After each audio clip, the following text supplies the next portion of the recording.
upacara memperingati Hari Sumpah Pemuda ke-94 tahun 2002. Siap dimulai. Ajukan.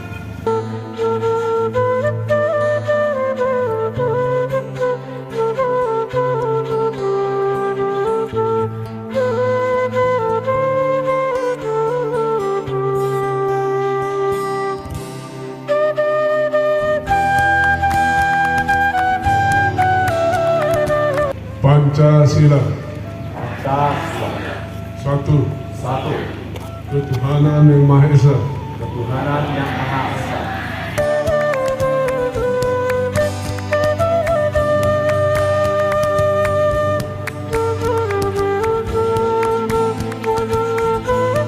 Sumpah Pemuda 28 Oktober 1928 memberikan pelajaran kepada kita bagaimana menyikapi perbedaan sikap primordial, suku, agama, ras, dan kultur, serta berbagai kepentingan menjadi kekuatan bukan sebagai faktor kelemahan. Sejarah telah menjelaskan bahwa pilihan pemuda waktu itu telah menjadi tonggak kuat menuju kemerdekaan.